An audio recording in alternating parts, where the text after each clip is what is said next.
Bonjour, donc je suis Lucie Brelet, doctorante en psychologie sociale et environnementale à l'université de Nîmes. Tout au long de ce mois de janvier, on va se retrouver tous les lundis pour parler psychologie sociale.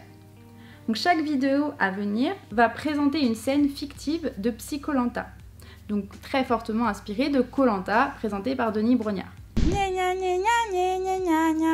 Psy-Koh-Lanta, c'est un jeu d'aventure sous forme de pseudo-télé-réalité qui met en scène des aventuriers face à différentes épreuves qui sont en lien avec le changement climatique. Donc chacune des scènes diffusées servira de support pour analyser les comportements des aventuriers face à différentes épreuves et présenter des mécanismes psychosociaux qui auraient pu influencer les individus à adopter tel ou tel comportement. La première scène, elle est intitulée l'épreuve du partage de l'eau et elle servira de support pour comprendre comment un stéréotype peut émerger et puis comprendre aussi les conséquences des stéréotypes sur les individus qui sont victimes de ceux-ci. La deuxième scène, elle présente une situation de conflit qui a eu lieu entre les participants d'une même tribu à propos du régime alimentaire. Du coup, dans celle-ci, on va aborder les conflits de valeurs qui alimentent les débats sociétaux actuels. Et puis, j'en profiterai pour vous présenter mon travail de thèse en cours qui porte justement sur les conflits d'usage en moyenne montagne.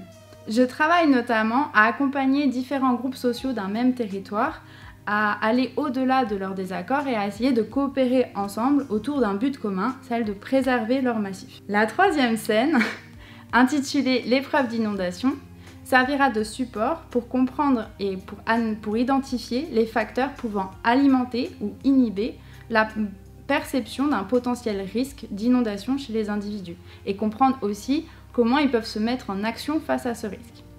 Enfin, la quatrième scène, intitulée la scène du conseil, permettra de comprendre comment une rumeur ou une fake news peut émerger et peut être diffusée d'un individu à un autre. Mais la première question que vous devez vous poser, c'est qu'est-ce que la psychologie sociale ?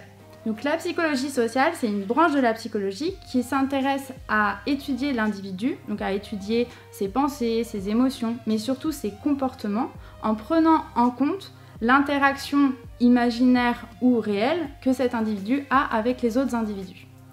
La psychologie environnementale, elle va élargir l'étude de ces influences en prenant en compte aussi le contexte dans lequel l'individu évolue. C'est-à-dire dans quel environnement physique, imaginaire ou social l'individu va évoluer. Donc l'approche de la psychologie environnementale, elle va être basée sur une approche transactionnelle.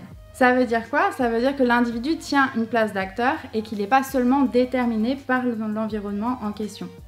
Donc ça veut dire que la perception que l'individu a sur cet environnement, la signification qu'il va accorder à cet environnement, peut aussi jouer un rôle sur le lien entre l'environnement en question et les comportements que l'individu va adopter dans cet environnement. Maintenant que tout est plus clair, on va pouvoir se retrouver la semaine prochaine pour notre première analyse de psychologie sociale ensemble.